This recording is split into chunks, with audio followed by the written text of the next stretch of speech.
നമ്മുടെ ഫെറോന സാമൂഹ്യ ശുശ്രൂഷ കോർഡിനേറ്റർ ബഹുമാനപ്പെട്ട പോളച്ചൻ, ബഹുമാനപ്പെട്ട നിതിനച്ചൻ, വേദിയിലായിരിക്കുന്ന നമ്മുടെ ഫെറോന ആനിമേറ്റർ റെജി, നമ്മുടെ പേട്ട ഫെറോന സാമൂഹ്യ ശുശ്രൂഷ ഭാരവാഹികളെ, വേദിയിലിരിക്കുന്ന വിശിഷ്ട വ്യക്തികളെ, പ്രിയപ്പെട്ട സിസ്റ്റേഴ്സ്, സഹോദരങ്ങളെ, പേട്ട ഫെറോന ഏറ്റവും വൈബ്രൻ്റ് ആയിട്ടുള്ള ഒരു ടീം വർക്ക് ചെയ്യുന്ന, സേവനം ചെയ്യുന്ന ഒരു ഫെറോനയാണ്. അതുകൊണ്ടാണ് മികച്ച പ്രവർത്തനങ്ങൾ ഇവിടെ ചെയ്യാൻ വേണ്ടി ഫെറോനയ്ക്ക് സാധിക്കുന്നത്. അങ്ങനെ നടത്തിയിട്ടുള്ള മികച്ച പ്രവർത്തനങ്ങൾ ഒന്ന് ഓർക്കുവാനും അവലോകനം ചെയ്യുവാനും ഒപ്പം ഒരു വാർഷികം ആഘോഷിക്കുവാനും അതും ഏറ്റവും ഭംഗിയായിട്ട് നന്നായിട്ട് എല്ലാം തയ്യാറാക്കി ഒരുക്കി മാതൃകാപരമായിട്ട് ആഘോഷിക്കാൻ ഈ ഫെറോന തീരുമാനിച്ചിട്ടുള്ളത്. ആ വാർഷിക ആഘോഷ പരിപാടികളിലാണ് നമ്മളെല്ലാവരും പങ്കെടുക്കുന്നത്. പോളച്ചൻ പറഞ്ഞു, സാമൂഹ്യ സേവനം ആത്മീയതയെ ഒഴിവാക്കിക്കൊണ്ട് നമുക്ക് ചെയ്യാൻ സാധ്യമല്ല. അങ്ങനെ ചെയ്തു കഴിഞ്ഞാൽ അതിന് നിലനിൽപ്പുണ്ടാകില്ല. നമ്മുടെ ആധ്യാത്മിക ജീവിതവും നമുക്ക് സാമൂഹ്യ പ്രവർത്തനങ്ങൾ മാറ്റിക്കൊണ്ട് ജീവിക്കാനും പറ്റില്ല. അതിന് യേശു തന്നെ ചില മാതൃക നൽകിയിട്ടുള്ളത് ഒരെണ്ണം അച്ഛൻ സൂചിപ്പിച്ചു. അതിൻ്റെ ചുവട് പിടിച്ചുകൊണ്ട് ഞാൻ സാമൂഹിക സേവന പ്രവർത്തനങ്ങളുടെ പ്രസക്തിയെക്കുറിച്ചൊന്ന് സൂചിപ്പിക്കാം. യേശുനാഥൻ നമ്മൾ ബൈബിൾ വായിക്കുമ്പോൾ, പ്രത്യേകിച്ച് യോഹന്നാന്റെ സുവിശേഷം വായിക്കുമ്പോൾ, യേശുനാഥൻ തിരുനാൾ ആഘോഷിക്കാൻ പോകുമ്പോഴെല്ലാം എല്ലാ തിരുനാളും, ഒരു തിരുനാളും വിടാതെ എല്ലാ തിരുനാളും ആഘോഷിക്കാൻ പോകുന്ന വ്യക്തിയാണ് യേശു. ആത്മീയമായിട്ട് നമുക്കൊരു പ്രചോദനമാണ്. എല്ലാ തിരുനാൾ ആഘോഷിക്കാൻ വേണ്ടി യേശു എപ്പോഴും ജെറുസലേം ദേവാലയത്തിൽ പോകും. അങ്ങനെ പോകുന്ന സന്ദർഭങ്ങളിൽ ഏതെങ്കിലും ഒരു സാമൂഹ്യ പ്രവർത്തനം ചെയ്യാതെ യേശു തിരികെ വരാറില്ല. തിരുനാൾ ആഘോഷിച്ചിട്ടുണ്ടെങ്കിൽ, അവിടെ പോയിട്ടുണ്ടെങ്കിൽ ഏതെങ്കിലും ഒരു സാമൂഹ്യ പ്രവർത്തനം യേശു ചെയ്തിരിക്കും. ആത്മീയമായിട്ടുള്ള കാര്യം മാത്രമല്ല, തിരുനാൾ നിർബന്ധമാണ്. യേശുവിനെ സംബന്ധിച്ച് തിരുനാൾ നിർബന്ധമാണ്. തിരുനാളിന് പോയിരിക്കും, പോയി കഴിഞ്ഞാൽ ഒരു സാമൂഹ്യ സേവനം ചെയ്തിരിക്കും. അതിൻ്റെ ഭാഗമായിട്ടുള്ള ഒരു കാര്യമാണ് ജെറുസലേമിൽ പെസഹ തിരുനാളിന് പോകുന്ന വഴിക്കാണ് ശരിക്കും ധാരാളം പേര് യേശുവിൻ്റെ കൂടെ വചനം കേൾക്കാനുണ്ടായിരുന്നു. അവിടെ വച്ചാണ് 5 അപ്പം 5000 പേരെ തീറ്റിപ്പോറ്റുന്നത്. ഈ ജനങ്ങളെല്ലാം തിരുനാളിന് പോകുന്നവരാണ്. യേശുവും പോകുന്ന വഴിയിലാണ്. ദേവാലയത്തിന് തിരുനാൾ ആഘോഷിക്കാൻ അടുത്തെത്തുന്ന സമയത്താണ് ഇങ്ങനെ വചനം അവരോട് പ്രസംഗിക്കുകയും അവർക്ക് വിശപ്പ് അനുഭവപ്പെടുമ്പോൾ യേശുനാഥൻ അവർക്ക് 5 അപ്പം 5000 പേർക്ക് വീതിച്ചു കൊടുക്കുകയും ചെയ്യും. എന്ന് പറഞ്ഞാൽ നമ്മൾ ആ ഒരു ആത്മീയ ആഘോഷം നടത്തുമ്പോഴത്തേക്കും ഭൗതികമായിട്ടും ജനങ്ങൾക്ക് അവരുടെ ആവശ്യങ്ങൾ നിറവേറ്റുന്ന രീതിക്ക് നമ്മൾ എന്തെങ്കിലും ചെയ്തിരിക്കണം. ഭൗതികമായിട്ടും ഒരു ആത്മീയമായിട്ടുള്ള ഒരു ആഘോഷം തിരുനാൾ നമ്മൾ നടത്തുമ്പോൾ ഭൗതികമായിട്ട് ജനങ്ങൾക്ക് കിട്ടേണ്ടത് കിട്ടണം.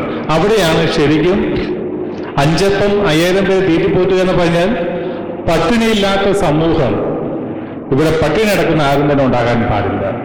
യേശുവിനെ സംബന്ധിച്ച് യേശുവിന്റെ വചനം കേട്ടുകൊണ്ടിരിക്കുന്ന ജനങ്ങളിൽ ആരും തന്നെ പട്ടിണിയിരിക്കാൻ പാടില്ല. അത് ഈ ലോകത്തോട് യേശു നൽകുന്ന ഒരു സന്ദേശമാണ്. ഇവിടെ ലോകത്തിൽ നമ്മളെ കേൾക്കുന്ന, നമ്മളെപ്പോലെ ജീവിക്കുന്ന ജനങ്ങളിൽ ആരും തന്നെ പട്ടിണി കിടക്കാൻ പാടില്ല. അതൊരു വലിയൊരു വെല്ലുവിളിയാണ്, ഒരു വിളി കൂടിയാണ്. എന്ന് പറഞ്ഞാൽ പട്ടിണിരഹിത സമൂഹത്തിലേക്ക് ജനങ്ങൾ മുന്നോട്ട് വരണം. പട്ടിണി മാറ്റാനായിട്ട് ജനങ്ങൾ മുന്നോട്ട് വരണം. അങ്ങനെ ആരും പട്ടിണി നടക്കാൻ പാടില്ല. അതാണ് ഒരു സൂചന. അത് ഈ ലോക രാജ്യത്തിന് കൊടുക്കുന്ന ഒരു സന്ദേശം കൂടിയാണ്. എല്ലാ രാജ്യത്തെയും നേതാക്കന്മാർ ആ രാജ്യത്തിലെ ജനങ്ങൾ പട്ടിണിയില്ല എന്ന് ഉറപ്പുവരുത്തണം. പട്ടിണി നടക്കുന്ന സമൂഹം അവിടെ ഇല്ല എന്ന് ഉറപ്പുവരുത്തണം. അത് ഈ ലോകത്തിന് യേശു കൊടുക്കുന്ന വലിയൊരു സുവിശേഷമാണ്, സന്ദേശമാണ്. എത്രമാത്രം ഇതിൻ്റെ ആഴത്തിലേക്ക് നമ്മൾ പോകുന്നുള്ള കാര്യം നമുക്കറിയില്ല. അങ്ങനെ തിരുനാൾ ആഘോഷിക്കുമ്പോൾ യേശു ആ സമയത്ത് അങ്ങനെ പട്ടിണിരഹിത സമൂഹം ഇവിടെ ഉണ്ടായിരിക്കണം എന്നുള്ള സന്ദേശം കൊടുക്കുന്നു. അതൊരു വലിയൊരു ആത്മീയത കൂടിയാണ്. അതൊരു സാമൂഹ്യ സേവനം മാത്രമല്ല, വലിയൊരു ആത്മീയമായിട്ടുള്ളൊരു പ്രവർത്തനം കൂടിയാണ്. അത് രണ്ടും ഒരുമിച്ച് പോകുന്ന ഒന്നാണ്.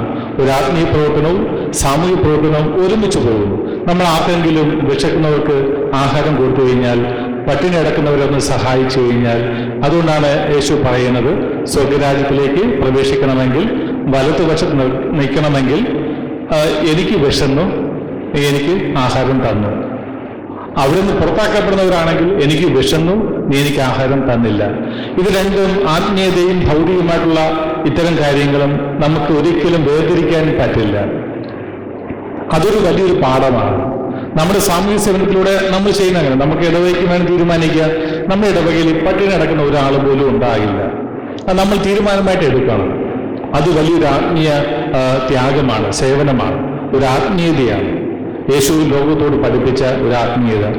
ഇന്നും ലോകത്തിൽ പല രാജ്യങ്ങളും അവരെ ആശ്രയിക്കാൻ വേണ്ടി, പാവപ്പെട്ട രാജ്യങ്ങൾ എപ്പോഴും ഇവരെ ആശ്രയിക്കാൻ വേണ്ടി ആവശ്യത്തിലധികം ധാന്യങ്ങളുണ്ടെങ്കിലും പാവപ്പെട്ടവർക്ക് കൊടുക്കാതെ കടലിൽ കൊണ്ട് കളയുന്ന രാജ്യങ്ങളുണ്ട്. എന്തുകൊണ്ടാണ്? പാവപ്പെട്ടവർക്ക് സൗജന്യമായിട്ട് കൊടുത്തു കഴിഞ്ഞാൽ അവർ നമ്മൾ ആശ്രയിക്കില്ല. അവർ നമ്മളിൽ നിന്നും കാശ് കൊടുത്ത് വാങ്ങിക്കണം. വെറുതെ കളഞ്ഞാലും കുഴപ്പമില്ല, നമ്മളത് അവർക്ക് കൊടുക്കാൻ പാടില്ല, പാവപ്പെട്ടവർക്ക് കൊടുക്കാൻ പാടില്ല എന്ന് ചിന്തിക്കുന്ന രാഷ്ട്ര നേതാക്കന്മാർ ഈ ലോകത്തിലുണ്ട്. എപ്പോഴും പാവപ്പെട്ടവരായിട്ട് അവർ കിടക്കണം, അവർ നമ്മളെ ആശ്രയിക്കണം, എപ്പോഴും നമ്മളോട് യാചിച്ചുകൊണ്ടേയിരിക്കണം. അങ്ങനെ ചിന്തിക്കുന്ന ചില ആൾക്കാരുണ്ട്, ചില രാഷ്ട്ര നേതാക്കന്മാരുണ്ട്. ഇന്ന് ആഹാരം കഴിക്കുമ്പോഴും നമ്മൾ അളവിൽ കവിഞ്ഞ് ആഹാരം പാചകം ചെയ്യുന്നു. ഭക്ഷണം ആവശ്യത്തിന് കഴിച്ചു കഴിഞ്ഞിട്ടും മിച്ചം, ഭക്ഷണം കഴിക്കുന്ന പ്ലേറ്റിൽ മിച്ചം വരുന്നത് കൊണ്ട് അതുകൊണ്ട് കളയുന്നവരുമുണ്ട്. നമ്മളത് പരമാവധി അത് കളയാത്ത രീതിക്ക് ആവശ്യത്തിന് ആഹാരം കഴിക്കാൻ നമുക്ക് സാധിക്കണം. അതും ഒരു ആത്മീയതയാണ്. എന്ന് പറഞ്ഞാൽ മിച്ചം വന്ന് കളയാൻ പാടില്ല. കളയുന്ന ആഹാരം കഴിക്കേണ്ട ആൾക്കാർ എവിടെയോ ജീവിച്ചിരിപ്പുണ്ട്.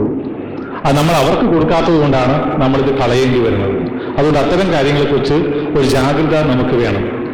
മറ്റൊരു യേശുവിൻ്റെ തിരുനാൾ ആഘോഷിക്കാൻ പോകുമ്പോഴാണ് 38 വർഷമായിട്ട് തളവാതം പിടിപെട്ട രോഗിയെ ആ ദേവാലയത്തിലെ കതിർ മണ്ഡപത്തിൻ്റെ അടുത്ത് കാണുന്നത്. 38 വർഷമായിട്ട് തളവാതം പിടിപെട്ട ഒരു യേശു തിരുനാൾ ആഘോഷിക്കാൻ വന്നിട്ട് അവിടെ ആ രോഗിക്ക് സൗഖ്യം കൊടുക്കുന്നു. അദ്ദേഹത്തിൻ്റെ ഇതെല്ലാം മാറി നല്ല ആരോഗ്യത്തോടെ നടക്കാൻ അദ്ദേഹത്തിന് സാധിക്കുന്നു. രോഗികളെ ശുശ്രൂഷിക്കുന്നതും പരിചരിക്കുന്നതും തിരുനാൾ ആഘോഷിക്കുമ്പോൾ നമ്മൾ ചെയ്യേണ്ട കാര്യമാണ്. യേശു ചെയ്ത അതാണ്. രോഗിയെ ഒന്ന് ശുശ്രൂഷിക്കുക, പരിചരിക്കുക, സുഖപ്പെടുത്തുക. അതും ഒരു ആത്മീയതയാണ്. അതൊരു സാമൂഹ്യ സേവനം മാത്രമല്ല. അപ്പൊ നമ്മളേതെങ്കിലും രോഗികളെ ഇവിടെ കരുതൽ ടീം പ്രവർത്തിക്കുന്നുണ്ട്. വളരെ മനോഹരമായിട്ട് രൂപതയ്ക്ക് മാതൃകയാകുന്ന രീതിക്കാണ് പാലിയേറ്റീവ് കെയർ പ്രവർത്തനങ്ങൾ ചെയ്തുകൊണ്ടിരിക്കുന്നത്. രോഗികളെ ഭവനങ്ങളിൽ പോയി സന്ദർശിക്കുന്നത് യേശു ചെയ്ത പ്രവൃത്തിയാണ്. യേശു തിരുനാൾ ആഘോഷിക്കുമ്പോൾ ഒരു മാതൃക കൊടുത്തു. നമ്മളിവിടെ ആഘോഷിക്കുന്നു, രോഗികളായിട്ടുള്ള ധാരാളം പേര് ആദ്യം ശ്രദ്ധിക്കാതെ അങ്ങനെ കിടപ്പുണ്ട്. അവരെ ശ്രദ്ധിക്കാൻ നമുക്ക് സാധിക്കുന്നുണ്ടെങ്കിൽ അത് വലിയൊരു ആത്മീയതയാണ്. അതുകൊണ്ടാണ് കത്തോലിക്ക സഭ എവിടെ പോയാലും ആതുര ശുശ്രൂഷ ഒരു പ്രധാനപ്പെട്ട പ്രവർത്തനമായിട്ട് ഏറ്റെടുപ്പ് ചെയ്തുകൊണ്ടിരിക്കുന്നത്. നമ്മുടെ ഭാരതത്തിലും ആരും നോക്കാനില്ലാത്ത തെരുവിലെ മക്കളെ ശുശ്രൂഷിക്കാനില്ലാത്ത വ്രണം പഠിച്ച എയ്ഡ്സ് രോഗികൾ, അങ്ങനെയുള്ള എല്ലാ കുഷ്ഠരോഗികൾ, മദർ തെരേസ വലിയൊരു മാതൃകയാണ്. ഭാരതത്തിന്റെ വളർച്ചയിലും നമ്മുടെ സംസ്ഥാനത്തിന്റെ വളർച്ചയിലും ലോകത്തിന്റെ വളർച്ചയിലും കത്തോലിക്ക സഭ യേശു നൽകിയ ഒരു മാതൃകയാണ്. നമ്മൾ എന്ത് ആഘോഷം നടത്തിയാലും രോഗികളെ കൂടെ ഒന്ന് ശുശ്രൂഷിക്കണം, നോക്കണം. ഇന്ന് നമ്മുടെ ജനറൽ ഹോസ്പിറ്റലിനകത്ത് നമ്മുടെ ഹോളി ക്രോസ് സിസ്റ്റേഴ്സ്, അവിടെ ഒരു കോൺവെന്റ് ഉണ്ട്. പണ്ട് കാലങ്ങളിൽ ഈ കുഷ്ഠരോഗം പിടിച്ചവർ, തൊടാൻ മടിക്കുന്ന രോഗമുള്ള ആൾക്കാരൊക്കെ പരിചരിക്കാൻ വേണ്ടി രാജാക്കന്മാർ കൊണ്ടുപോകുന്നതാണ് ഈ സിസ്റ്റേഴ്സിന്. എന്ന് പറഞ്ഞാൽ ഇവിടെയുള്ള ആൾക്കാരോ ഡോക്ടേഴ്സോ നോക്കാത്തവരെയും കത്തോലിക്ക വിശ്വാസികൾ നോക്കണം.